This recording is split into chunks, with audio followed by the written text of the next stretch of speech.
bottle of Henny, fattest blunt you could think of. The harder I partied, the better I played. Run a motherfucker over. I'm fucking laying it on his, and I'll literally die for this shit. Got an IV and just started going ham. Those Oklahoma fans weren't saying shit then. Almost got in a full team brawl over like $40 bottle of Hennessy. I thought I was gonna sign in Kansas City the same year that Mahomes got drafted.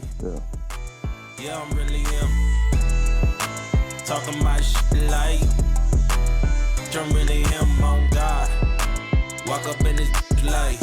He's like, yeah, you're going to Montreal. Like, it was like the worst team in the league, worst run team in the league, and shipped me off, dipped, I was out, and then I got to Montreal and I saw like the really bad side of the Canadian Football League, which was like, I had my pay per week was maybe like 20 grand or like 30 grand a week, and it was dependent on like snaps. So they would like average out how many snaps they would normally have in a game. If it was like 60, they'd play me for like 28 snaps and then take me out of the game and put somebody else in.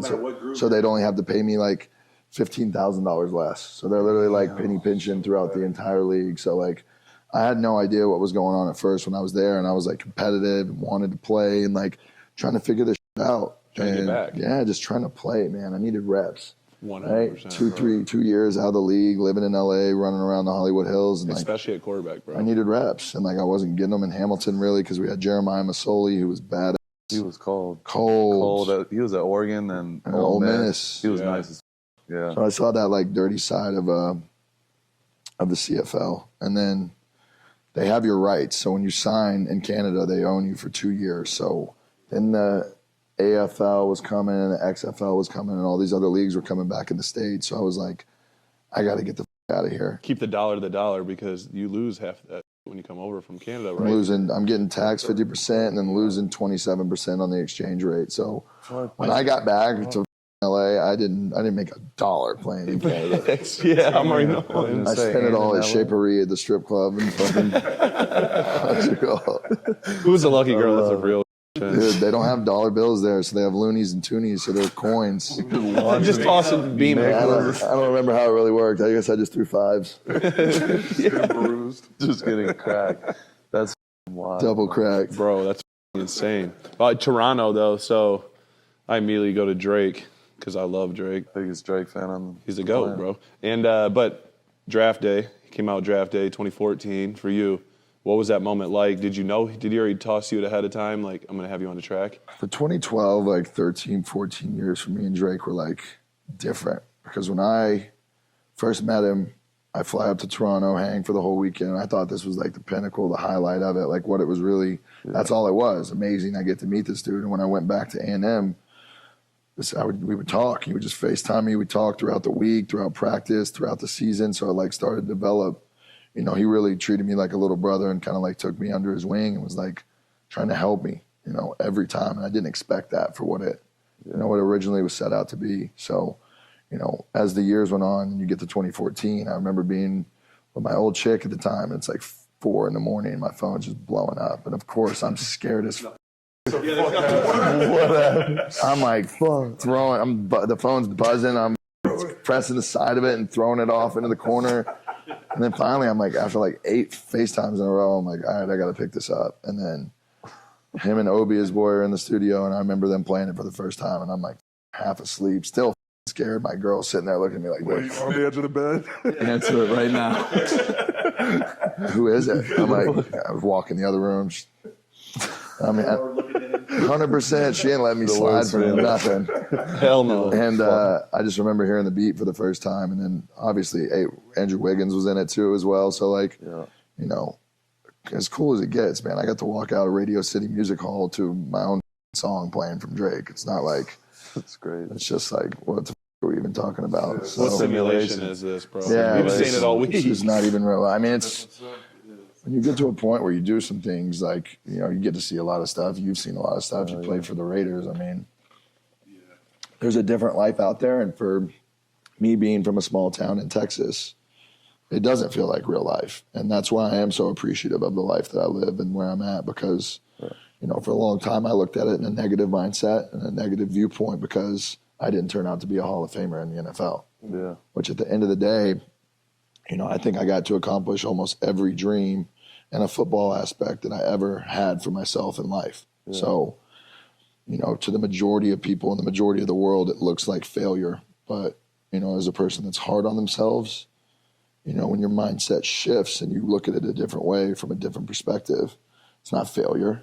You know, it's a great sense of accomplishment and a great sense of living a dream that just wasn't meant to be. And, you know, we were speaking about this off camera, but like, you know, the NFL is a different business and it is a cutthroat, you know, not for long type of thing. And I'm not the first and won't be the last Heisman Trophy winner to go and have their struggles in the NFL. And like, if you don't attack it day after day and really grind, which is what I feel like I see in you. You know, I see that on the field on Sunday or Monday, like, or Thursday.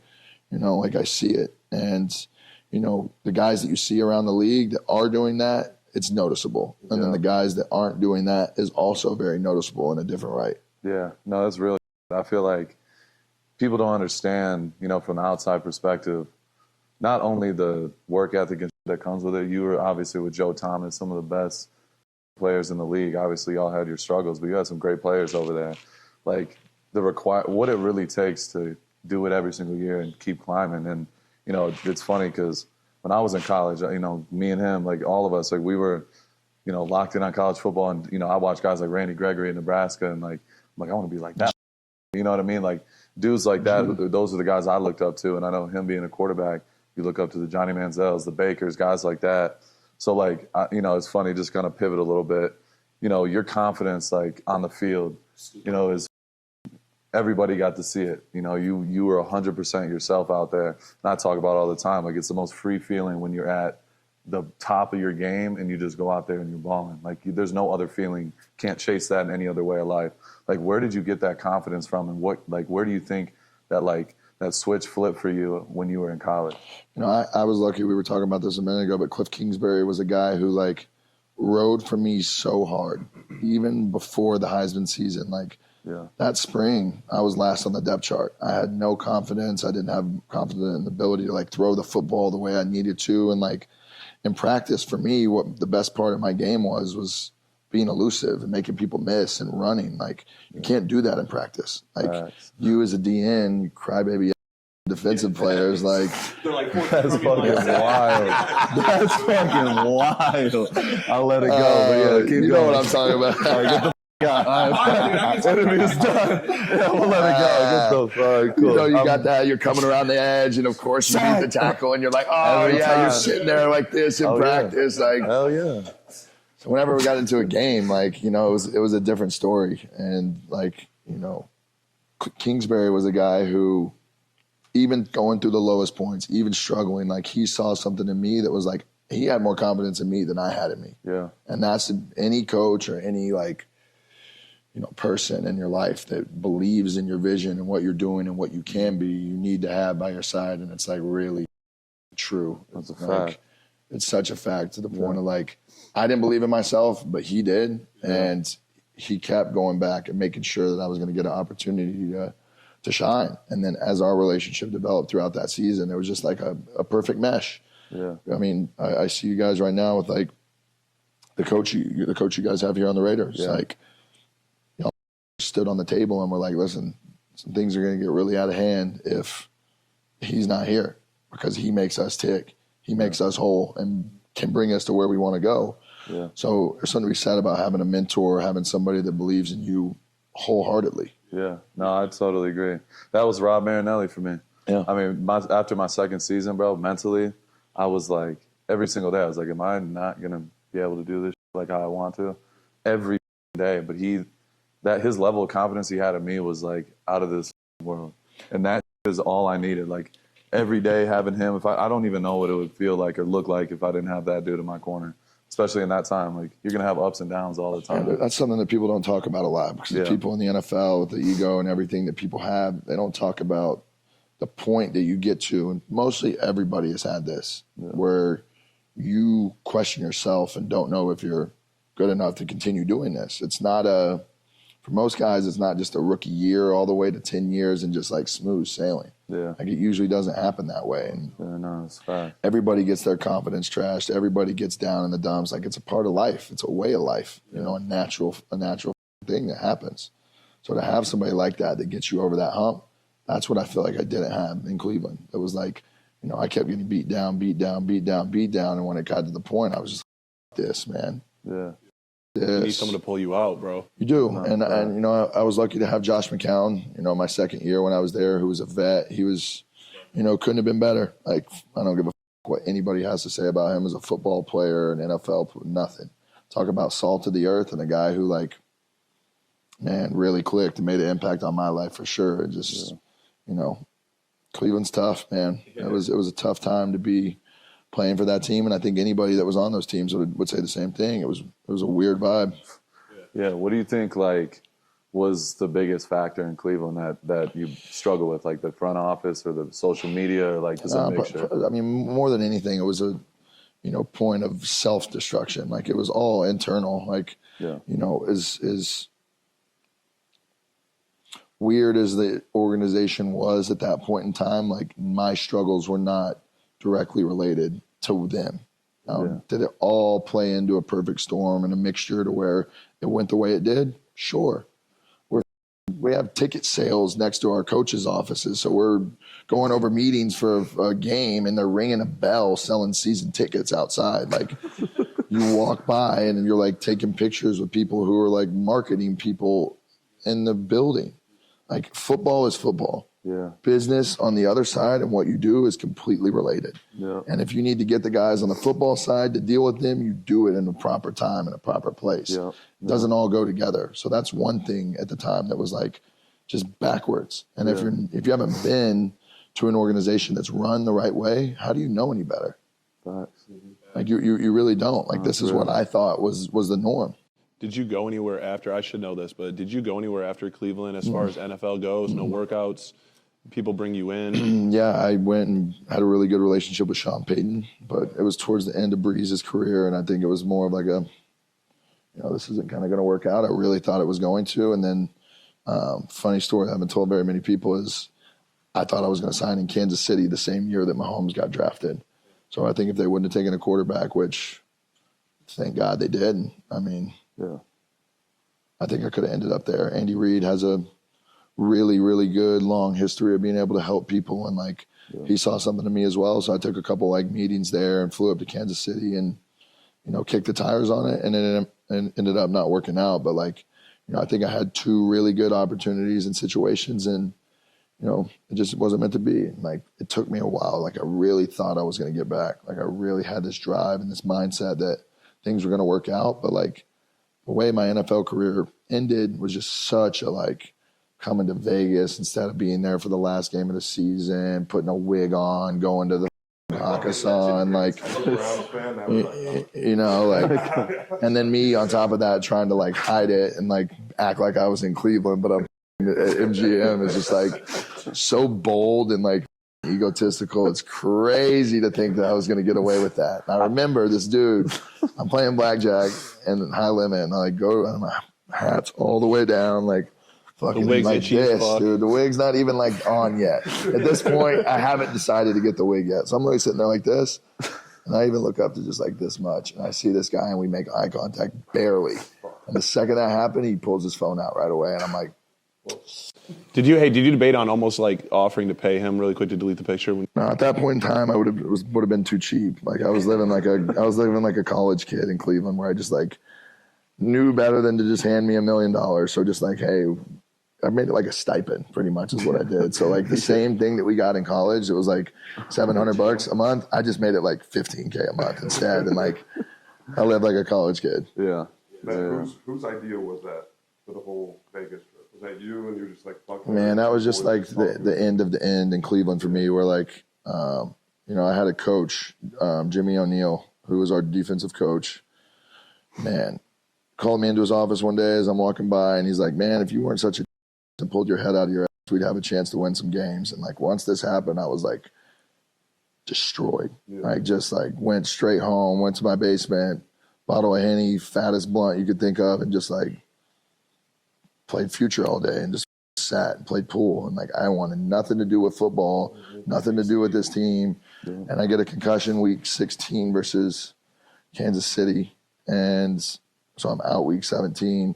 I was hurt week 17 the year before, and it was a terrible experience. Like, me and my head coach weren't getting along whatsoever. And at this point, when this happened, I was just like, enough is enough. Like, it's like the Rodman thing when you heard in the documentary where he's like, this, I am who I am. I need a break. Like, for me to work, like, I need to do this. And there's no excuses for that because, you know, at the end of the day, I let Joe Thomas down. I let Joe Hayden down. Like, I let Connor Shaw and Josh McCown and all these guys, you know, I let them down by not being there with them. And it's something that, like, took me a long time to get over. Like, man, it was all about me from my mindset back then. It wasn't about the team. It wasn't about everybody else. And that's, you know, a recipe for disaster. So, you know, the wig was just like another thing where it's just like thinking you can get away with everything because you're on top of the world. And like, it's not the reality of how things work. The fact you tried it though is. Oh, yeah, I tried it. And I would have got away with it. I would have got away with the wig too if it wasn't for a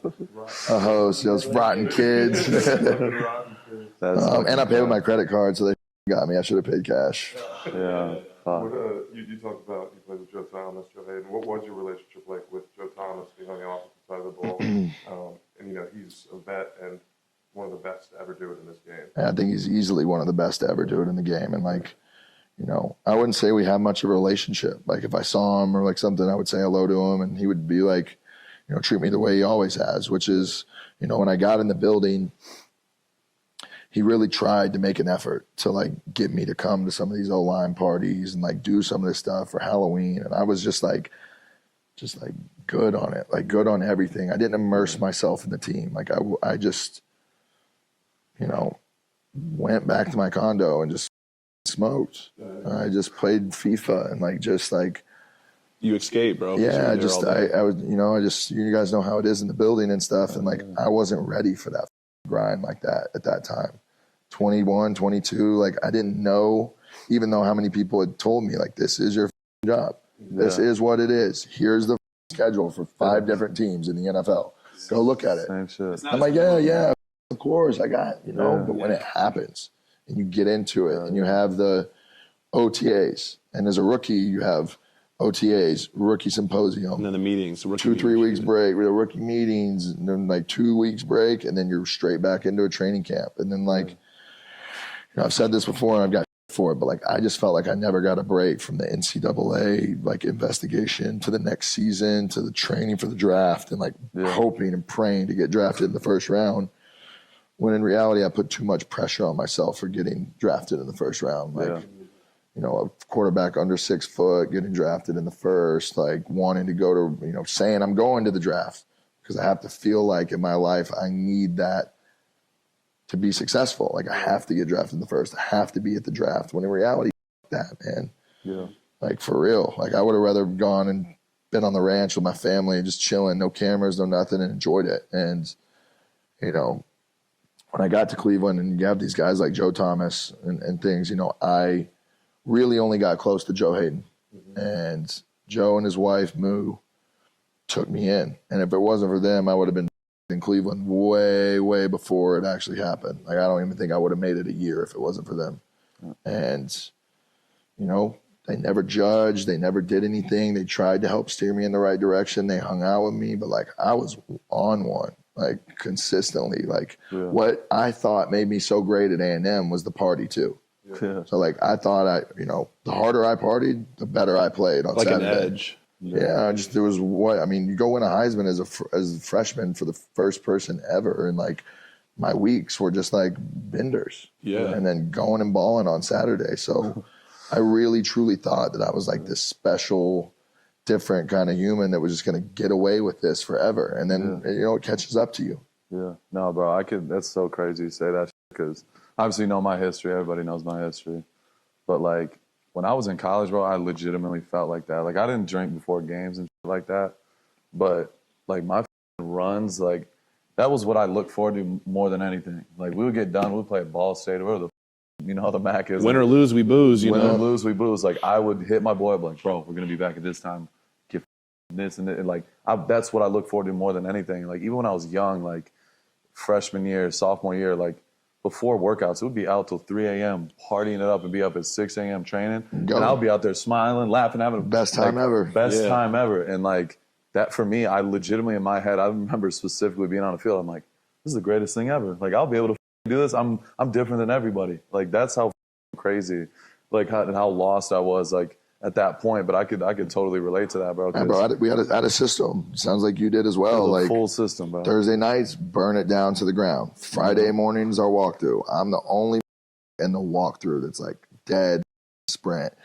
You know, handing the ball off in like 20-yard sprints. I'm dying out there, sweating everything out. And get on the plane, you know, knocked. Get to the hotel, a couple hours of meetings, boom, straight back to the room. You play a night game the next day, so you're sleeping the whole day. It's boring sitting in the hotel room like that when you play night games. Like, it's brutal. So, like, I felt like this is, you know, it was enough recovery at the time. I didn't know my body enough and, like, what it was. I didn't consider myself a high-level athlete like that at the time. Like, I was just this short kid out there running my ass off. Like, you know, that's what it was like. But I had the system in place to, like, party and play and party and play. And then, you know, you do that for 2-3 years, you're not the same as you were when this whole thing first started. It catches up to everybody. Nobody can get away with it. No, that's crazy. So I know you talk about, like, you know, obviously in my time, your time, like you had to fill that like void, and it was, you know, smoking, drinking, whatever it was, partying, being out in the scene, you know, doing what you do. Like, obviously nowadays you're not playing football. You're obviously in a different, you know, realm, doing a lot of different things. Kind of elaborate on like what fills your void now, because you seem like, just seeing your interviews, and, you know, we've talked a couple times just through Instagram and shit like that, and just seeing how you are, like you seem at peace, and you seem like a happy individual. It makes me happy. That's at the end of the day, like, I'm not sober, bro. I'm a piece of shit. Like, that's the first thing. That none of this happens if I'm not clean and getting my mind right. Like, what are you doing nowadays? And just give kind of an update on that. How long did it take for you to get to that piece, though, too? I mean, a decade. I mean, really, truly 10 years, because I didn't put, you know, enough work in on myself to be able to, like, you know what it takes, bro. You're doing it. You've done it. And it's not something that you ever get to completely. It's always like you're this far from the goal, and the goal keeps going, and you go with it. And it really is a day by day type of piece. So, like, you know, when I was my first year in Cleveland at off season, I went and did 3 months in a rehab in Pennsylvania, and, you know, thought that I was like ready for this to, like, you know, I already knew I wasn't going to be sober. Like, I knew I had still so much more that I wanted to do in life that I thought was important. So I knew when I went there that this wasn't like done. Like, I hadn't hit that point yet. And, you know, after life goes on and a decade goes by, like, you know, I think I had a mindset where I was like, you know, I could just get away with everything kind of thing. And it like wouldn't catch up. It wouldn't catch up to me for the most part. Like, it's the ego is what it was. So when like I got to the point where I feel like I try and kill that, and I learned a lot through the AA and like took a bunch of pieces and advice from people. And like, I would say something I'm working on right now is sobriety-ish, right? Like, I think over the last couple months, I'm not partying the same way that I used to anymore. Like, not doing drugs. It's just not like, nobody I see that's successful that like is where I want to be is going to a bathroom stall to do anything. Or like, smoke a little weed, cool. Like, that's, to me, that's more medicine than anything else. Like, it's something that like I feel like I need in my life to like make me who I am. And it's always been a part of me, and it always will be. So right now, like, I've cut down drinking, I've no drugs like that. Like, you know, I've got to a point where I'm just trying to like grow up, and you know, my mindset has shifted over the last 3-4 months, and a lot of that is due to like golf. So I play golf 3-4 days a week. You know, my life revolves around my boys and my family, my nieces. So, you know, that's the priority of like where I'm at. And then I think it's business, right? Like, I had this mindset for the longest time that I was retired. Like, I went and played the NFL. What do you do now? I'm like, I don't fucking do anything. But how do you tell somebody that? It's not like the greatest conversation starter when they're like, oh, what do you do? I'm like, nothing. Chilling. And then you speak to somebody who's like a real businessman. He's like, you're chilling? Like, what are you talking about? You're a joke. I'm like, whatever, bro. So, you know, I think I'm trying to start doing some stuff at Texas A&M. I want to be around that program. Got a couple bars in College Station that, you know, I'm trying to immerse myself back into College Station in a place that made me who I was. So in Scottsdale, in Texas, I'm kind of going back and forth. And then, my main thing right now is how can I be organically myself while also moving forward in a positive direction. I have to keep these pieces of me that make me who I am. That have me sitting on this couch with you and the reason we're able to talk the way that we are. So, a complete shift of that I can't have. Like a complete 180 is going to make me. It makes you feel like fraudulent. I can't do the square. I can't do the square. I can't do the fake. No. It's just like makes me sick to my stomach. I was just going to ask you, like, part of, I'm not Johnny Football, but I understand, like, coming from being the guy from wherever you play college ball at, and then you get set back to being like, you're a freshman all over again when you're a rookie. No one ever preps you for that. So mentally, confidence, everything that we hit on, like, it's a tough pill to swallow. And I think when you're trying to evolve and grow as a person, it's tough because if you're like, you got a little shit about you, like we all do, like swaggy or whatever, but you're like, I'm growing up, I kind of feel corny. I don't want to be corny or lame. So then you're like, I'm gonna peel back and show everyone that I'm not a cornball. I can still drink, I can still hit the blunt, I can do whatever. But I feel like it's like finding that right mixture is hard. It is. It's really hard. And there's either, for some people, the way it goes, like it's either a complete cutoff and a complete stop. But like, I'm not going out, blacking out, being an anymore. Like I'm not drinking like that. And like I can go out and have a couple shots with my friends and like chill. Yeah. Like I'm have this energy and vibe about me right now in life where I'm just like, I'm not like sleeping in all day anymore. I'm not feeling lazy. Like I'm getting back in the gym. I'm doing things that like, so I see where my life is going. Like I see how I feel and know myself really, really well to the point that I know what I'm doing right now is working. Yeah. And there's a couple things that I'll fine tune and like dial in, but like, I'm working on my mental health. I'm working on my drinking and like sobriety-ish. I'm working on things in life that I think are going to allow me to be myself while still being better. And like, that's what it's all about. That day by day, brick by brick mentality is like the last 8, 10 days, 12 days, 14 days I've had in a row are like, I got 1% better every day. Yeah. Whether it was business or this or life or the way I'm talking to people or communicating with my team or like little things, how my mindset is when I wake up in the morning. Everybody has days in the morning where they wake up and they're like, this is going to be one of them days I'm going to have to grind through. Mm-hmm. And now I'm like aware of it. And before I would know it and then just continue on about my day. Now it's like, all right, I need to put some more focus into today because it's going to naturally be tough. Yeah. No, I love that, bro. And it's crazy because I feel that 100%. Like, especially when I first got sober, I'm like, how the f am I going to even operate? Like, how am I going to be around people? Like, I'm so used to socializing. All right, me and the boys are drinking, having fun, hitting the black and mild. Yeah. Like, how the f am I even going to live and like just be who I am? Because I'm still me at the end of the day. Yeah, of course. That's the thing. I've been sober almost 4 years, but like y'all know, like I'm still me, and that's what I realized over the time being sober. Like I don't have to, like you talked about the 180. Like I don't have to try to be like, hey, I'm Maxx, and be something I'm not. Like I'm 100% myself. Yeah. But I've had to learn. It's taken time and like years to get like to build myself as a human being and like have confidence to go up and have a normal conversation. Like if I wasn't drinking back then, like I didn't even know how to walk up to somebody and be like, yo, I'm Maxx, what up? Like I avoided all those conversations, but now it's like, it's crazy like that you can fully build and grow yourself, and it takes years and years and years to do it, but you don't have to change and be something you're not.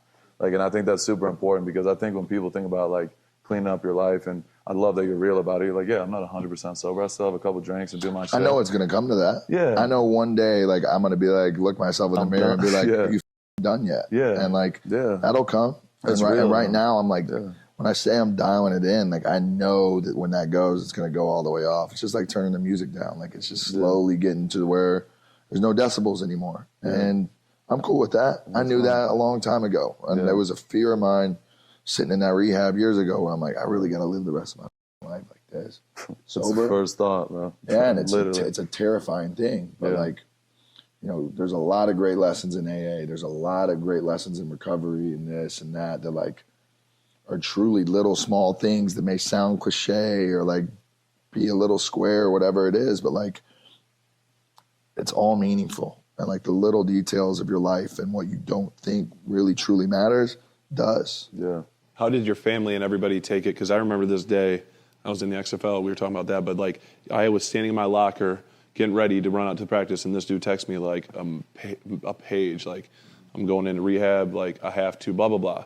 And I know he had a lot of support for you. Like, what was the support like when you had to check in? Because for some people, like your boys and stuff, they're probably like, man, this is Johnny. Like, I'm used to going out and getting the tables. Like, we're about to be on the tonight. I mean, that's true. Like, did you have that same support from your people around you, or did you have to start weeding people out and make that circle even smaller? You know, I was so loyal and always have been at that point that it didn't matter what people said. My boys and day ones from, you know, high school that were with me and coming up, and my boys from college and stuff, they weren't going anywhere just because I was going to rehab. Like, I wasn't going to allow it. Like, at that point in time, like, this wasn't going to happen. I don't give a you have to say, or you have to say. This is not your You guys are all around here and doing what you're doing because of me.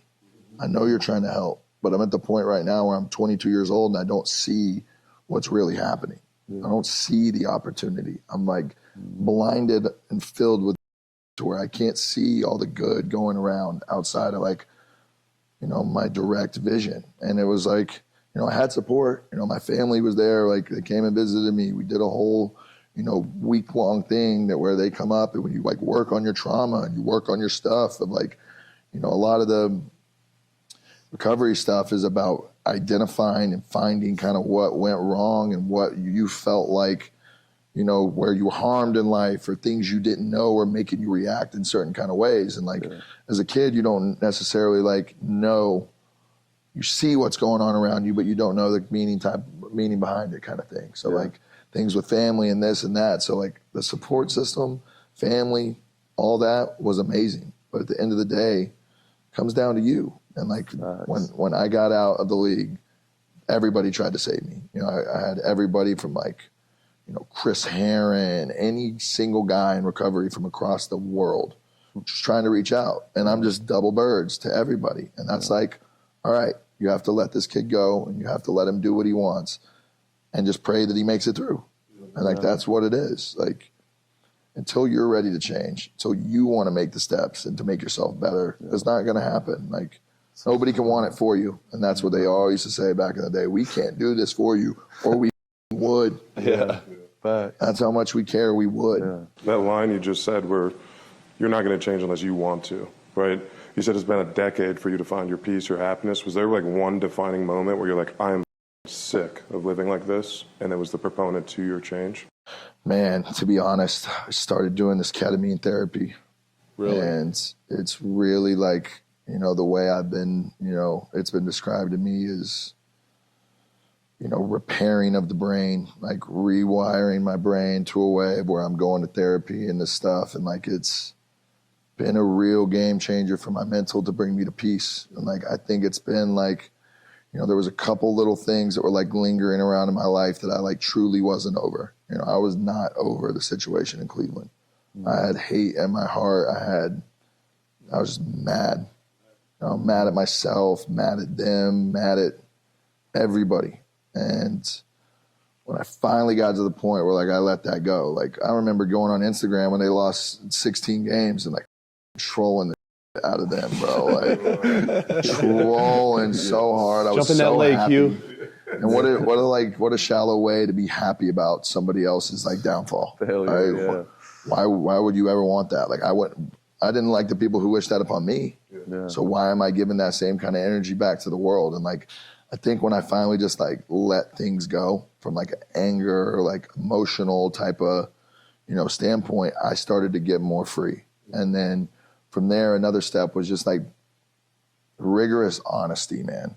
Like, it's so easy to go through life when you're not fully and you're not lying.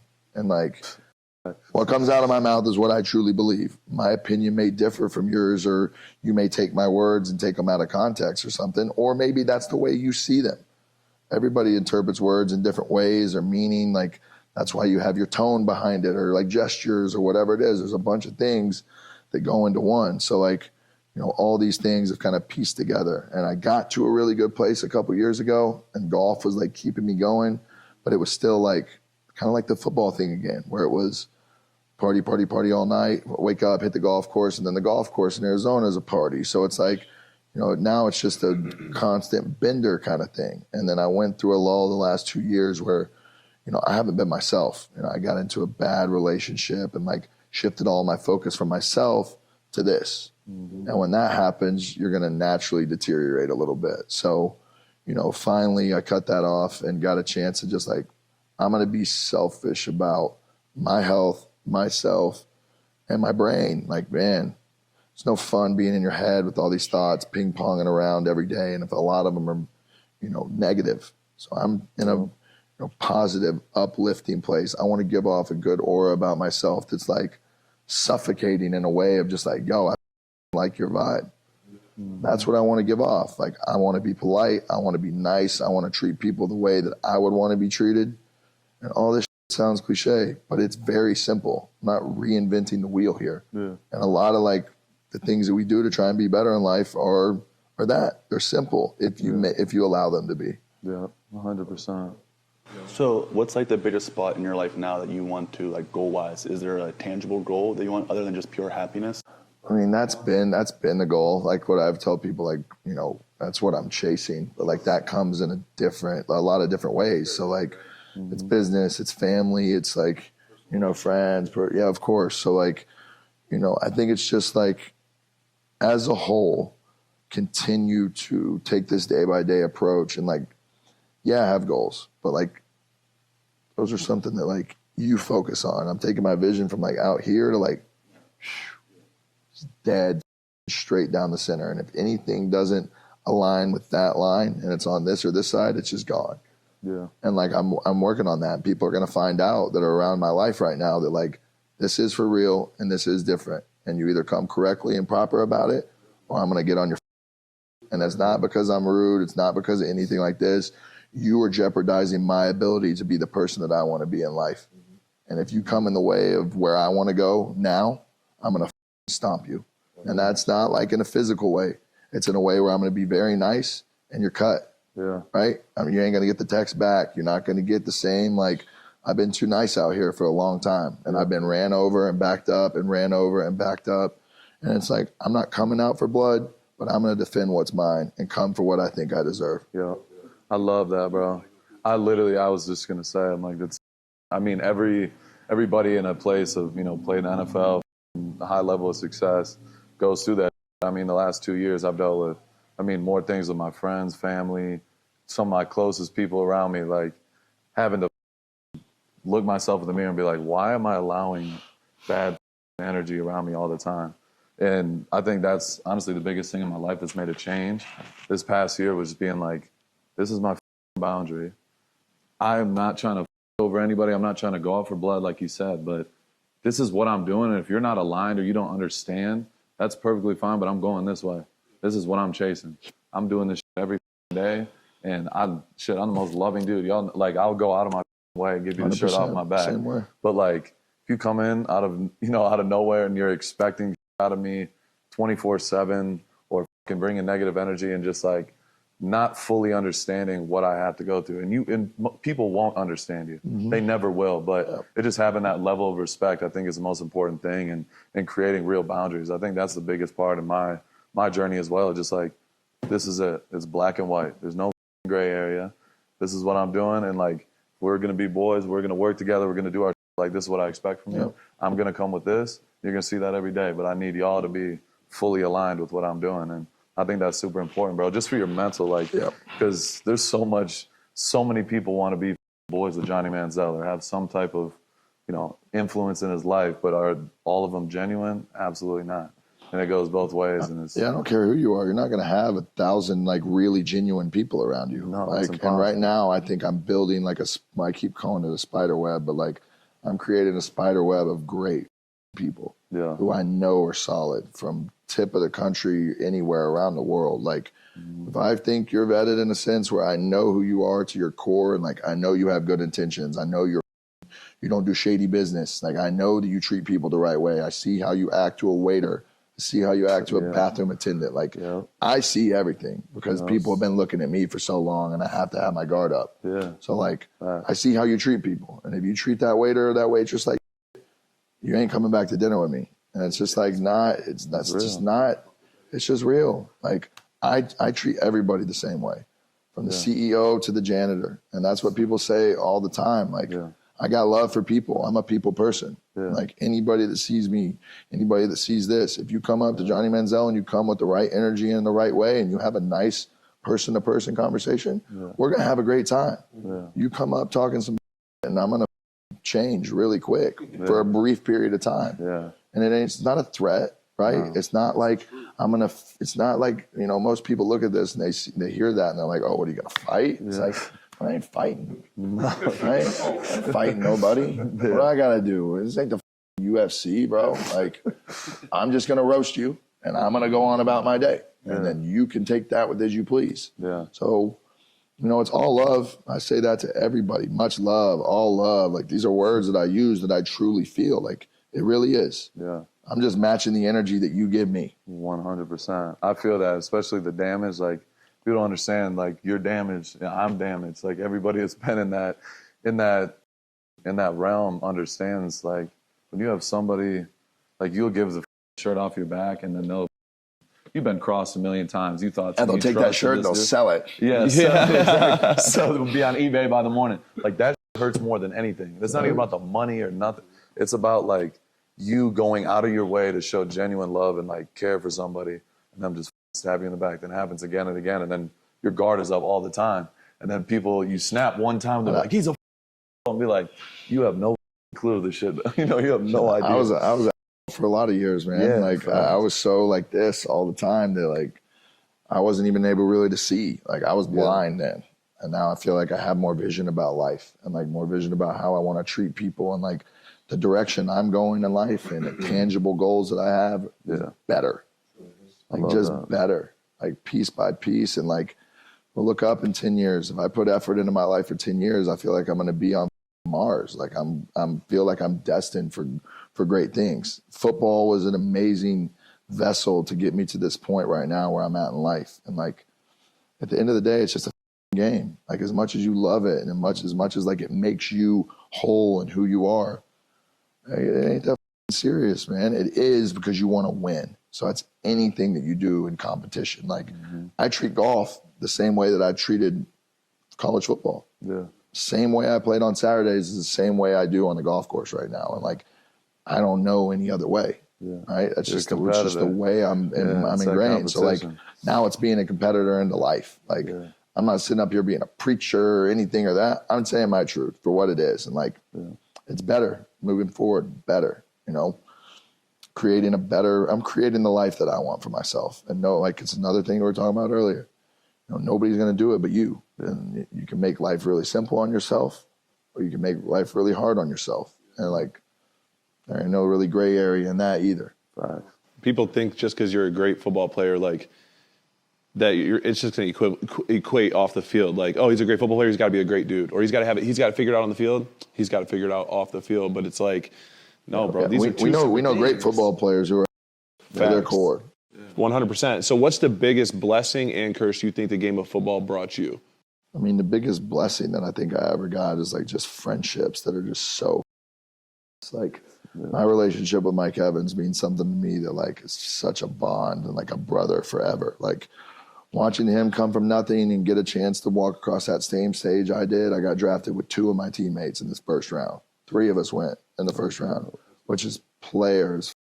Yeah, it is. And, like, the relationships that I have, the coaches, the people that, like, I truly, truly love and enjoy being around, that is a great gift that the game has given to me. That Heisman Trophy is the coolest thing you could ever have in your life. Like, truly. That's right. And when I go back to my grandmother's house and I walk in that house, just the aura and the, like, that thing gives off is, like, special. So, like, those are 2 things that just, like, mean the world to me. And then, like, you know, what's the downside? And the downside is the fame. And, like, everybody wants to be famous. I wanted to be famous. It's why I went and hung out with Drake and hung out with LeBron and did all this shit. Because deep down, when I was this kid from this hillbilly town in Texas, I wanted to be famous, as anybody does. And I didn't think it was ever a reality. So when it happens, you're like, this is what it's like. And, you know, it's a blessing and a curse. You know, I wouldn't be, maybe I would be, but I don't think I'd be able to do half the shit that I'm able to do in life, especially over the last 10, 12 years, if it wasn't for the fame. So like, there's a good side to it, and then there's a lot of the trouble that's coming in my life from it, and it is suffocating. And people will look at this and be like, you played football. You get this all the time. You played football. You make millions of dollars. Shut the fuck up. Blah blah blah. But you have no idea about what the reality of the situation is, and like, you're sitting at a dinner with your boys. Somebody's coming up doing this. Like, there's a proper way to treat people. And just because you're on TV or you're on, you play for the Raiders and they feel like they have an with the team because they're fans, there is still a way to be respectful about approaching people, because at the end of the day, we're all human beings. 100%. Me and you aren't any different than anybody sitting on this couch, other than we're more athletically gifted. Like, that's really like what it is. Like, it's there's no difference between any of us. And that's the way I view it. So like, from a small hick town, but at least your family, was on an oil. Yeah. Mine, right? I'm self-made, baby. Insane. Do you feel like the Netflix show, because but that's where it finally came out, I felt like to people that was made up. Forever, I was telling everyone too, I'm like, Johnny don't need the money. Like, he's whipping a Beamer around in college. Like, you guys are asleep. They're good. And then it came out. Do you feel like, A, that Netflix series portrayed everything you wanted it to? Did they miss anything? And then 2, just how insane is that story? Because I don't think there was like a want. What did I want from the documentary? I didn't want anything. For me, what I got from it was peace of mind and like a weight lifted off your shoulders. And I've been living with that inside my head for 10 years, 12 years. That nobody outside my like inner circle really knew what it was. Maybe 10, 15 people, maybe some teammates that saw this shit, but like nobody knew. And to go be able to like tell that story in the way that I wanted to, with like not holding back for the most part, and like I didn't church it up. I kept it a buck, and my interactions with people that I have now in life is completely different than what it was before the documentary came out. Every day an interaction with somebody before the documentary was, yo, why aren't you playing football? What are you doing nowadays? We need you back in the NFL, blah, blah, blah. Like football, football, football, football. So when the doc comes out and I let it be known the struggles and what I went through in life and how much of a issue football was for me mentally, just to live, people come up to me now and they're like, man, so glad you're here, bro. Keep fighting the good fight. Like, we love you. And that, for me, is like personal affirmation type of shit that you need in life to continue going forward. And of course, there's always going to be the occasional dickhead out there that continues to do the same stuff or whatever. But like, of course, that's anything. But now, instead of 99 of those being negative and 1 being positive, it's almost flipped. So now I have 95 exchanges, and 95 are great and 5 may be bad, and I can live with that ratio. I can live with the 50-50 ratio. But like a 99% chance that somebody's going to come up and talk some shit. For me and where I was the last 10 years, like I was liable to slap somebody. And I probably tried. I feel that. I respect it. Me too. It's real. I respect it. It's hard to be Johnny Football when you're not. It's hard to be Johnny Football when you're not playing it. They tie to it. Yeah. No, speaking of Johnny Football, so just pivot a little bit. I want to talk a little ball. What is like, because I could tell my personal story. I see everybody says the Bama game. Obviously, I know where I was when I watched that game. Insanity. But my favorite Johnny Football game was the Duke game. And honestly think it was one of the greatest performances in college football I've ever seen.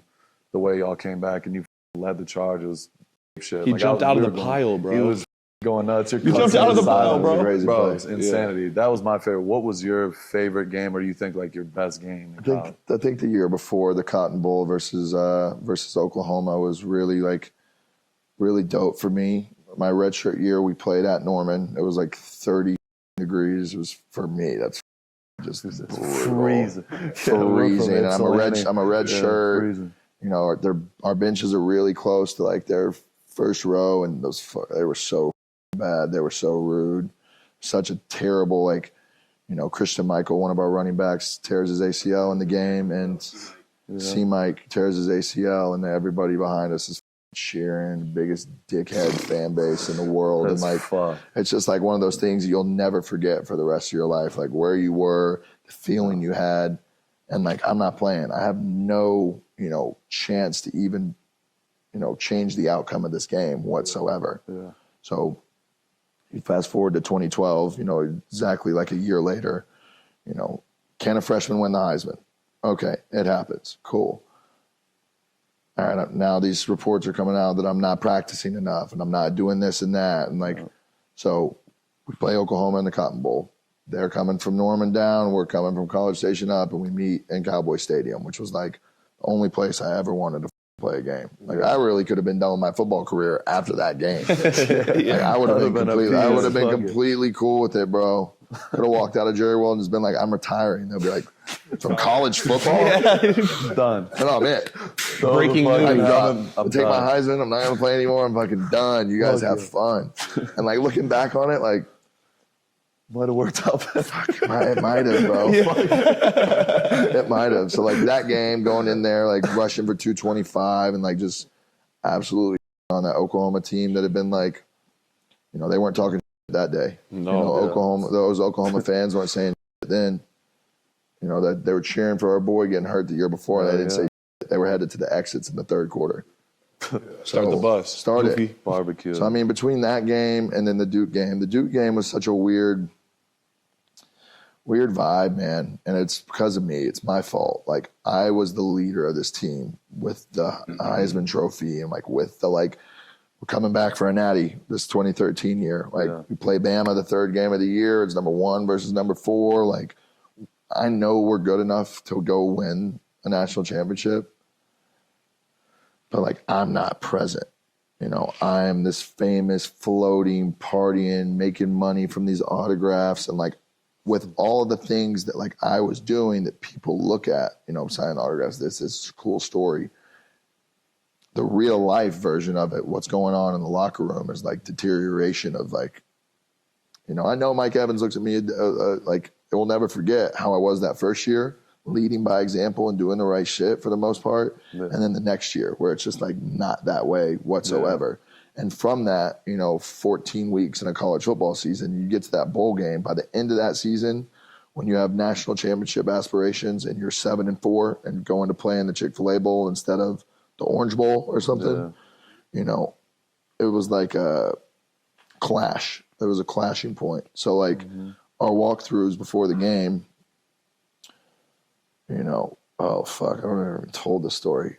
We almost got in a full team brawl over like $40 bottle of Hennessy that didn't get paid back to somebody. That was like left on the table in the room. Somebody didn't get it. And like, I remember it. Locker room, right down the middle, offense, defense. And it's like creeping up on like a real throwdown. And this is the day before the game.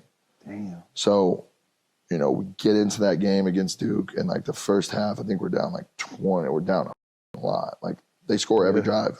Yeah. It's like 35-14 or something at half. Yeah. And they're just like cruising. We're like not meshing at all. Mike's frustrated. Like it's a huge like frustration of things. And I remember, I haven't told this either. I remember walking off the field at halftime and looking at Jake Spavital, my offensive coordinator, and we're walking in, and I look at him and I go, man, should I just shut this down and like just kick it for the second half and like get ready for the draft? And he looked at me like I had 3 eyes because it was so against who I was and who he knew me to be. Like so focused on the wrong that you can't live in the now.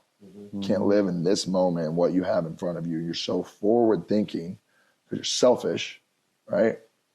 That you can't even be here for these guys. And when he looked at me like that, I went straight to the locker room, got an IV, and I just started going ham. And like the only way we're going to get any energy into this game and we're going to have any life is to come out this second half and just run over flat. And like one of the first plays of the second half is like a spin out, take it down the sideline. I'm probably a yard out of bounds, and I'm laying it on his. I'm coming, like, me up. But I got to get something to like let these guys know that I'm serious about this, and I'll literally die for this.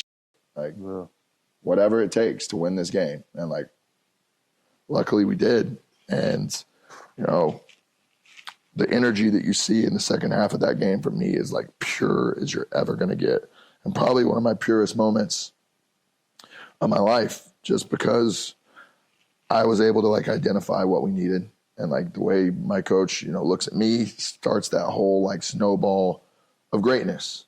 And like, I couldn't pull it out of myself until he, you know, shifted my vision and my focus to where it needed to be. Yeah. And then from there, I think I did what I was naturally good at. And it's, you know, not about the throws or the this or the that. There's something to be said about being a leader that like in your actions, in the way you carry yourself and the way you walk and the way you talk. And like, you know, that was needed for us at that moment in time. And, you know, to go out and close that out and like, you know, what a great way to end a college football career on. Oh, yeah. Tale of two halves. Tale of two halves. The game that I think of tale of two halves is Rice. When you played Rice, because you got suspended for the first half, I know exactly where the I was at, getting ready to put my on to head to the stadium to play our game, actually. But I just remember that's, you know, this shit. But that game to me was one of my favorite games watching, just because you had to deal with all that. I don't even know if you knew you were getting suspended for that half or if it was like game time decision, but like just seeing you come back, you were still talking your shit, still being Johnny, but you could just see the love of the game that you had, kind of like the Duke. It was just like, it was pure. You were out there doing what you truly were meant to do, or in that moment it felt like you were meant to do. And that's something that sticks out to me, man, was the Rice game, because you had so much with the autographs going on. Did you get paid? This, that, and the third. Now you're seeing motherfuckers getting paid left and right. NIL. Yeah. How much money do you think you probably would have racked up if you were? I don't know, maybe like 10 million a year if I would have stayed or something. But That's like, what I was it would have given me, the contract. opportunity to not have to leave. Yeah. And I think if I would have stayed in college another year, I would have really hit a point in my life where I would have done something really stupid and got in trouble, and I never would have made it to the NFL. Yeah. So life goes the way that it goes, and you just like live with it. At that point in time, this was the best decision that I could have made. And hey, I wasn't ready. I wasn't grown up enough. I wasn't prepared for what was in front of me. But if I would have stayed, this is that what if game that I've played for the last 10 years. Now I know what it is. It went this way. Accept it and like move on. Acceptance is a huge part of the whole thing too. Hell yeah. So, you know, that game against Rice and the NCAA. No, that's a fact, bro. They came for my neck. Bro. Thank God that I had my grandpa. Like, I had such a G to where I maybe made like X amount from signing autographs, but I guarantee you it was XX amount to get these lawyers to make sure that they didn't suspend me. They wanted to suspend me for a whole year. They wanted to try and like strip my trophy and do all this. So like, luckily, you know, I was able to be in a position with my family to like really help me. And I hired the best people that you could for this stuff. And, you know, the NCAA is, in the way they were set up, is they don't have to have proof. This isn't like a court of law type of deal. This is just like based on their opinion of these jerk offs that come into this room. Here's what's going to happen. And most people, as we know, you know, most guys don't have that opportunity in college. No. Most of these guys, like, you know, are coming from nothing. So what are they going to go, you know, have your, you know, somebody from the school, like if your school cares enough about you to come defend you, like if I would have used A&M's lawyers or any of their people, like I would have been. Yeah. And that's not saying anything bad about the school. It's just about the reality of what the situation was. Yeah. It's not a court of law. It's not, here's the facts, present them, and somebody, it's like, we think you did this, so we're going to suspend you for a whole year. And we were like, no chance. Yeah. Like, you present what it is, we're going to present exactly what happened and backstories with this. If you guys need receipts, like, you know, go to this bank account, like, see what cash was taken. Like, you can, there's a story for like all of this, and there is a way to present it. And they originally came back and said maybe it was like a game, and then it got like whittled down to like a half. And then me being the smart that I was at the time, I was like, can it be the second half? We're playing Rice. Yeah, I love that though. I love it. I love it. I'm so glad you did. We were, I think, one of the other episodes earlier this week talking about Reggie Bush's Heisman, right? What are your thoughts on the NCAA taking his Heisman for what's legal right now? By the way, two of the most electrifying people. Yeah, he's the best of all time. I mean, what a legend! Like, No, he's the best of all time. We had this argument. It's incredible. I'm 31, so like my time, my era, it was like I'll never forget the sideline with that guy, that coach wheeling him down the sideline. He cuts all the way back, like Going crazy. The front flip into the end zone. This was like the background on my computer. Like I don't even like USC like that. I just liked him. He was insane. And everybody in the Heisman right now, we're kind of like, a little bit of a shift. I feel like, I've been back probably 8 of the last 12 years or something. I really don't miss it that much unless I have something come up. It means something to me, right? And we're in a shift where like a lot of our guys who are old school legends are getting a little bit older. Like, and we've lost a couple guys, rest in peace. And like, now the younger guys who are, anywhere from 28 to 45, 55, like, are kind of making a shift on what the future is going to look like of this fraternity, as great as the Heisman Trust is, like it really is a collection of the Heisman Trust being so legendary and awesome because they've been around for so long. And then it's the winners, and it's who puts in the time to make it like great. And we're at a shift right now where some of the like younger guys are riding for Reggie, man. And I brought it up a couple years ago where I'm like, it just doesn't sit right with me. And, I had never really talked to Matt Leinart that much other than a couple times like here and there. And when we sat on the bus and we're going to the ceremony, we talked about this. And then you have Troy Smith and all these guys around that are kind of hearing it. And it like, the ball had already been rolling. But like this, when you bring it up in conversation, it like really makes, an impact on the situation. So, I don't speak for us all, but the majority of us, I believe, are fighting for Reggie to get it back. And what I've been told and what we were all emailed was Reggie can't get his Heisman back because his stats are voided by the NCAA. So they won't give his trophy back until he actually has statistics from 2005. So it's going to take the NCAA reinstating the numbers that he had on that year is what it sounds like. Yeah, because he took a couple bucks, so his game it all don't comes fucking back work. to the NCAA being above the law, and they could just say, all right, this is up. They're the judge and the jury, bro. I think it is something that maybe the Heisman Trust could do. I know when we talked about that a couple of years ago that it like wasn't in a place to be able to do it. That was kind of pre-NIL though. NIL's only been around 2 years, and like I know this popped up like really beginning with the NIL, but like how can you take a guy's trophy for what kids are able to do now? Like it just doesn't. I'd call him a pioneer. It just doesn't make sense. And the way they did it was so dirty. Like dirty, bro. Reggie got done so dirty that it was like, I mean, respect to him, man. Respect to him for handling it the way that he did, for being the person that he is, and like being that guy. Because if that would have happened to me, I would have taken that trophy and fucking hit it. And I would have taken it to the other side of the world and put it in a museum that nobody could get. And like never would you ever get that thing from me. No. And it's just not going to happen. Like, they've made it in a way now to where we don't actually own our trophy. It's on a 1,000-year lease or something or whatever it is. Like, so because of people selling them in the past, you're not able to outright own them because they've come into problems with people in the past. And there has been like 2 or 3 that have been sold. Damn. When you said your trophy's at your grandmother's? Yeah, it's at my grandma's house. I'm going to finally bring it to... How's Trump? Huh? How's Trump? What's the relationship between your grandma and you want to Great. I mean, it's great. Like, I don't know.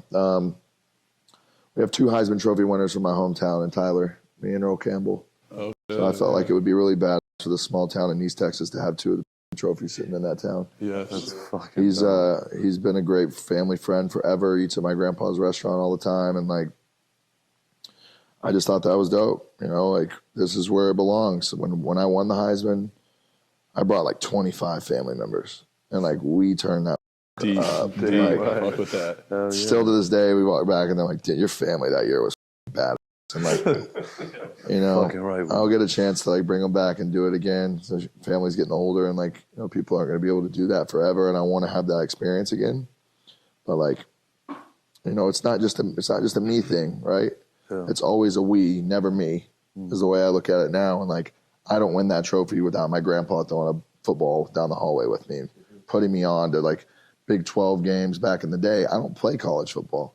I go play baseball or something. So like, there's all these things in life that are part of your story, whether they're good, whether they're bad, whatever it is that make you who you are and where you're going in life. And like, my family deserves that trophy as much as I do, because it wasn't just by me that I got there. Like, Mike Evans has a piece of that trophy. Jake Matthews has a piece of that trophy. C-Mike has a piece. Like, every one of my boys who were there all have a piece in that. They all have a hand in that thing. It's a total team effort to be able to get there to do that, because if you don't view it that way, you're just wrong. Yeah. No, I 100% agree. No, that's fire. That's real. That's dope, bro. Is Mike Evans the first ballot? You tell me. Yeah. I mean, talk about underrated, man. And like, 10 seasons or it's something. hard to say underrated, and it's hard to say like disrespected, but like, It is. No, for sure. he doesn't get the love that he deserves. Let's put it that way. Like, from Jameis to Tom Brady to Baker, you can say what you want differently individually about each of those guys. You can look back now and say that Mike Evans maybe might have made Johnny Manziel the person that he is. And I think he definitely did. Like, he's special. He's a special human being. He's a special football player. He's a great dad. He's a great husband. He's a good family person. Like, I love everything about him. I love the way he moves. I think he's the biggest legend that's ever walked the earth in my eyes. That's the way I view him. So, like, you know, just keep doing what he's doing, man. And he's going to have records that nobody's going to touch for the end of time. And then you have no choice but to respect him. And, like, he's going to walk across the stage. I'm going to be there when that gold jacket goes on. And, like, it is stamped. It is going to happen. 100%. So, like, prepare for it. Whatever you want to do, but you can't downplay him any longer, because he is him. Yeah. For sure. He's different, bro. I've met him a few times, too. He's solid as they come, bro. He's a Sure, he's just nice, bro. He's the nicest person ever. And there's one thing about Mike, he's never changed. Yeah. He's only gotten better. Like, when he first got to A&M, he was this nice kid, but he still had this Galveston little hood side to him, you know? Like, he did, for sure. Like, Of course. And he still carries that with him in a way, and you see it, but he's very, like, mature about it now, and very, like, professional, and, like, he takes it serious. And, like, it's time. He needs another bag, and he's about to re-up. And I hope it's not in Tampa. Like, they had their chance. They should have paid him, and they disrespected him the same way that everybody else is. I know how that guy works in the building. I know how he is as a person. I know what Tampa asked from him, not in a like direct sense, but in a sense of whatever they ask him to do. I know what Mike's like. Yeah, I got you. Done. That's how he's always been. So hey, I need a new deal. We're not going to give you a new deal. Okay, cool. I'm going to play this year out, and I'm going to leave. And that's what it should be. I hope he sticks to that. Like, I truly do. Like, you should go to places that respect you for what you are and your worth. No doubt.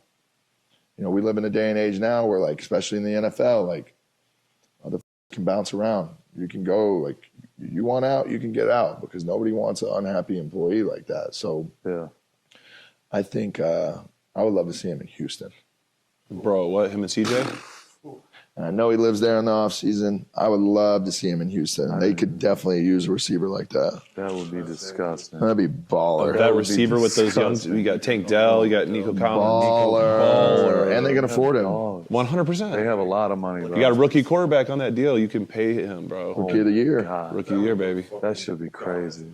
I think that's a great fit. Sense. Yeah. Yeah, I'm curious, who do you think emulates Johnny Manziel's game quarterback-wise in today's NFL? Or it doesn't have to be, but, like, to me personally, I think of, like, Kyler, kind of. Like, and probably a little bit. I mean, we've always had that style. I think I always, like, you know, talking about people you had an impact on, you know, I take no credit for anything that Kyler's ever done. Of course, he is a baller and was always going to be. But like, Yeah. I remember our talks when I was at A&M in 2012 and 2013. I knew that he looked up to me. I knew that he wanted to play like that, and we had similar styles. So like, of course, me and Kyler are always going to be like just the way you run and the elusiveness and this. But like, I'm loving what Lamar is doing right now. Like, he's really transformed himself into something that's better than what anybody could have really seen. I always saw it because I watched these Louisville games and I knew what it was. Like, Insane. I remember going to his Heisman year and being in that room with his family and his mom and getting a chance to like, that was special as hell, and he is. And I'm really curious now from an NFL standpoint, kind of how some of these older guys, quarterback wise, are going to be getting out of there. We've seen it. Like, there is no more Breeze, there is no more Roethlisberger, there is no more Brady, there is no more Peyton and this and that. Like, Rodgers is going to be out of here soon. Like, it's just like, we love him to death, but like, it's 41 now. He's 41 years old. Like, time comes for everybody, and it'll be really interesting, like, to see how these young guys and who takes over and who really like steps into the spotlight. I think CJ is going to be a guy that's going to be a problem in the league for a while. Like, I think Tua is going to be a problem for a while. Like, the guy's really, really cold, and I'm interested to see how it goes. I'm not like dialed into the game as much, but like, I do pick my guys that like I really enjoy watching. And I have coaches that I like from offensive schemes. Like, I love what Mike McDaniels is doing. I love what Shanahan does. Like, there's guys I respect and like, and that's the way I view the NFL now. Like, I'll watch a Raider game because you're playing. I don't care about, anything else like that. Like, I like my guys and what it is, and I'll turn on the game for that. I got to ask you this because he's a big Roger fan, and I just want to know because I feel like almost every quarterback I've asked is to like, one of the guys I looked up to was Brett Favre when I grew up. Like, that's who I want to play like. And you'd probably say the same shit. Who would you take, Brett Favre, Aaron Rodgers? Boom. Boom. now we're talking. Yeah, let's get to the nitty-gritty. Okay. Yeah. Brett Favre had one of the biggest like cannons of all. They're two of the most natural throwers of the football, like, of all time. Like, it's not even close. Rodgers is a better natural like flicker of the football to be able to get it to where it needs to go. Favre could do it for sure and was the guy. Favre, to me, will always be a bigger legend. I love Aaron. For me, this is like, I can't even decide because one shaped my whole life growing up, and then when I get to the NFL and you turn on film and you watch what the they were doing and what him and Devontae did, like, different. Man, like, like me and Mike had that bond in college to where you go like wink and it's a route and it's like on point, and it's like an option route too that we're not even speaking about, just like an unspoken bond. So like, it's so hard. From a legend perspective, it's Favre. From a football player perspective of like natural flicker of the ball and like just that guy with ball placement. What he did with like the back shoulder game and these routes and this shit is so like legendary from a detail standpoint. Yeah. Yes. He changed it. And Favre did that, but like Favre was like even more elusive than Rodgers. Like he had like, he had like this back then, like he had his Wrangler jeans on. Yeah, I mean that shit. He was a dog. Gunslinger. He was a true first gunslinger. And so it's Favre because I'll always ride and always choose the guy who was a dog in life who like figured it out. Yeah. And like Rodgers is not a dog like that. Like he's a dude. He's not a dog. Yeah. That makes sense. That makes total sense. That hurt my heart. It's like comparing Vic and Lamar, basically. It's like going Vic versus Lamar. Like, Vic's the bigger legend because he was like the first one. Lamar's going to break every single one of his records, like that have stood forever, 20 years. Okay, we're not doing that today. Anyway, we're going to go to the next one. Keeping it Creel. Creel's got 6 questions for you. He's going to ring them off. Let's do it. All right, first one. If you could run one back, would you start over at A&M or get drafted #1 again? I would start over at A&M. It's like a clean ass slate. If you could do one or the other. Start over at A&M or be starting in the draft again. Yeah. I'd start in the draft again. just because I feel like I know what went wrong and I know what I need to like work on. What happened, I'm cool with what happened at A&M. Like, Hell yeah. I regret the second year and the national championship and stuff, but like, you know, I would have, you know, realized the opportunity of what I had to be a good NFL player, and I feel like I could have been if I would have got my head out of my ass. Would you have gone to Cleveland still? Would you have made the call and yeah, would you have made that call and said, take me? Yeah. You did make that call, I'm not right? going to fucking San Diego. You did make that call, right? I mean, it was more, they were texting me throughout the draft where it was like, hey, be patient, like, we're going to come and get you. So, like, I had a weird feeling when that draft list came out. Like, Browns were at, like, fourth, like the fourth pick and the 26th. Just based off odds, if one team has 2 picks in the first round, it's just double the chance that they might take you, and they needed a quarterback. Like, it was very known that they were going to take a quarterback. And, like, you know, Shanahan and me had a good relationship throughout the pre-draft stuff. So, like, you know, I knew it was a very high possibility, but, like, was that my first choice? No. Is it different when you got into the building? Sorry, Krill. No. For you, when you got in the building with Shanahan, you had that relationship, you said. Did it change at all when you stepped foot in there? I mean, I got behind. Like, I mentally got behind because I hadn't taken snaps under center, and my offense at A&M was, like, looking at DNs and linebackers. We were not looking at rotation safeties. Like, I didn't know the game in that kind of way. Yeah. I knew the game as, like, you know, our air raid offense was not, like, it's just completely different. So, like, you know, long play calls and this and play fakes and under center and 7-step drops. Like, I was behind before I ever even got started. And then when the mental lacking came from, like, you know, what's an over front, what's an under, what's this? What, man? He's head up. It's a bare front. Like, what are you talking about, dude? Just snap the ball. Oh, yeah, no. Dude. This is real, though. No. That's real. Bro. This is like, And then, like, put me in shotgun and snap that motherfucker. Yes, I'm gonna make it run work. 4 verticals and tell them to stop. And Yeah, they're like, yeah. drop out if the motherfucker's I'll let you do bailing. me. they're like, you can't do that, man. Darrell Revis is over there, so you really only have one side of the field. I'm like, Fuck. No. Yeah, no, yeah. I'm like, I don't know what you guys are talking about. Like, yeah, he's that good. Like, where we can't even throw it over there, Bro. They're like, they're like, yes, that guy is better than our guy, so we can't go to that matchup. I'm like, I don't like it. Hey, I know that feeling. Hey, when you get 5 wide and you're spreading them like that and you're not taught that in college Yeah, but necessarily. then you got him. I know. And if you don't have a Joe Thomas, what the are you gonna do with that? Amen, bro. I need a tight end to chip. Slide and I chip, need a baby. tight end and a back. Slide and chip. And then they know that. So when I run 2 jet protection, I slide 4 that way, they're just going to drop him. Yeah. Bring 2 from the left. And then you don't know you're hot anymore. Yeah, Yeah, now what we're the fucked. fuck is a hot route? My hot route in A&M was run. Mike! Go. Okay, there's a Fucking free Mike down rusher. there. There's a free rusher coming. Woo. God. Every Like, time. Hot that. Like, Hot that. That's hot. The reverse. One of the Mike's down there somewhere. Yes, same. Mike is just doing this. Putting his hand on this guy's head, like, just little boy. Yeah. All right, number 2, go. Yeah, best game day atmosphere. College on Saturday, NFL on Sunday. oh, it's college on Saturday by a billion. 100%. If you could be the number 1 QB or the top-ranked golfer in the world, which would you choose? Top ranked golfer. Part 3 or part 5? Par 5. Drake or Lil Wayne? Damn. Drake's the best artist of all time. Yeah, breathe. Let him answer the question. Hey, this is the same, Roger. It's the same to This is the exact same. Mike comes in. Both. Lil Wayne. Okay. There would be no Drake without Lil Wayne. So, like, that's the way I always view it. Lil Wayne shaped my life for music forever. Like, 6th, 7th grade, just walking down the hallway with his headphones on, just jamming. Like, the Drake's the GOAT. I mean, they're different, right? One is like a true rapper. Not that Drake's not, Drake's an artist. but Drake is so musically talented as a whole. He should have never asked that He question. isn't allowing you to pick Lil Wayne. People not It's going allowing to turn you into to pick Lil Brogan Wayne. hyping him up.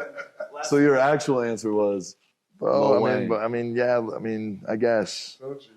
Don't you? And then being in Vegas, Super Bowl week, blackjack or roulette? Baccarat.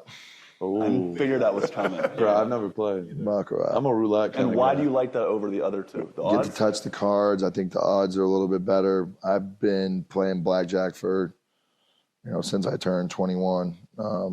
And just the decks and how many cards, and like you can have your system in your way, and sure you can get in a shoe, but like to really win money, it takes betting like aggressively and consistently, and like Ammo. I'm down over $500,000 in Vegas already, which is why I can come here on Super Bowl weekend and still stay for free. Forever.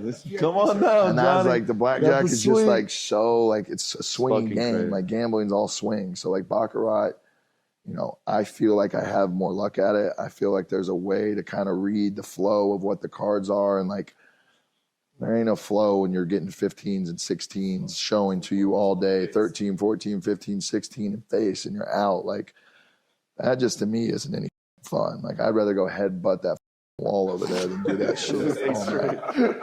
Like baccarat can go bad, but like I enjoy the way that it goes to where you can pull another card and you're like really in it until you're not. And like I have way less bad beats on the baccarat table than I do like on a blackjack table where they show 3, 5, and there's 7 8 card card 21. 27 card Yeah, 21 is throw like up.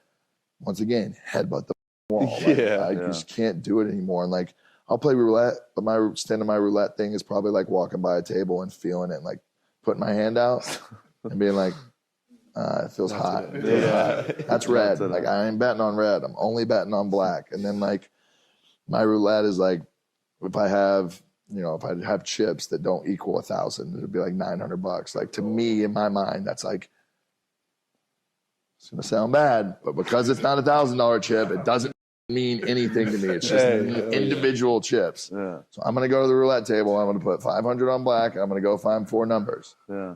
And I'm gonna hit that for sure. Then if we double up on the 500, we get $1,000 chip. Then I feel like I'm rich. I love that. Couldn't watch the Super Bowl until I went back to the roulette table yesterday for that exact He had like reason. $200. He's like, what the fuck am I doing with $200? I'm not the guy who can go get the chips and do the numbers and play the middle of the board. I'll that's play how I play, like one of the thirds. So I'll take first or second, or like pick one of those and like double your money like that. 1 But through like 12 to the Yeah, 13 yeah, to yeah. 12. You gotta do like the Yeah. cross Strategic. on the numbers. yeah, so like I ain't betting double zeros. I'm not betting zero. I'm not betting green ever. Like if it comes, like That's like buying insurance on blackjack. never, Never heard of it. And if you have an ace showing, take even money and get the out of there if you're not 21. Like, have to. The only thing I do that's like a little bit different, and I've hit it so many times that like I'm okay with the double as long as it's not like over 5K, is I'll double a hard 12 a lot.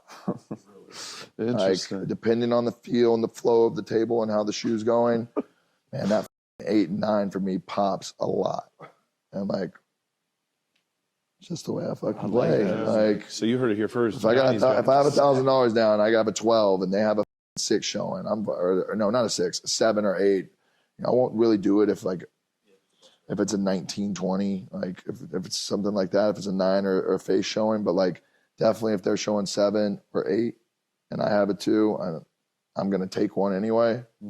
I'll double it, and like, it could be a 7, and we get to 19, like we're getting into some like, and for me, like murky waters. that's the way I play it, and people look at me and they look at this and be like, what a idiot. But I've walked to that gauge too many times with the double on the hard 12, and I think I like it because when you do it, the dealer looks at you like you're crazy, and she goes, "You sure?" I go, "Oh yeah," and then she goes, "Double hard 12." Yeah. And then it's like, oh, here we go. And I love it. And if the 10 comes, the 10 comes. I was gonna bust anyway. Like, it's gambling. And like, there is a way to play it, and you do have to be strategic. But like, I'm not the square, right? I'm the real. Like, I'm the rare breed of like, I like what I like, and this is what it's gonna be, and I'm gonna do it this way. And if you don't like it, go talk to a wall. I like that. Die on your own sword. Yeah, I bro. respect Like that. it's me, and like you know this more than anybody. It's like a great place to. And like at the end of the day, it is you in the mirror versus you, and like you're battling yourself, and that's what it comes down to.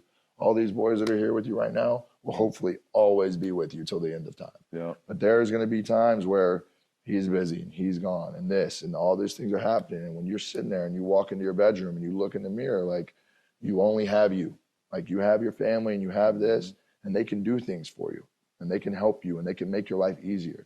But they can't live life for you. Yeah. And like when it comes down to it, it's you and you. and you have to find out what works for you. And like, that's just what it is. That's real. I mean, he said it best. It's you versus you. Said all the time. At the end of the day, I write that in my notebook every single day. You versus you. 1%, like all that is ingrained in my head. It sounds cliche, bro, but like corny. it's not. We're not squares over here, so don't play with me either. So that's all we got. That's Johnny Manziel, the legend. I appreciate the shit out of you, brother. That was one of the dopest conversations. Of course, we appreciate it, brother. That's all we got this week on The Rush. We love y'all. Yeah, I'm really talking about life. I'm really on God. Walk up in this light.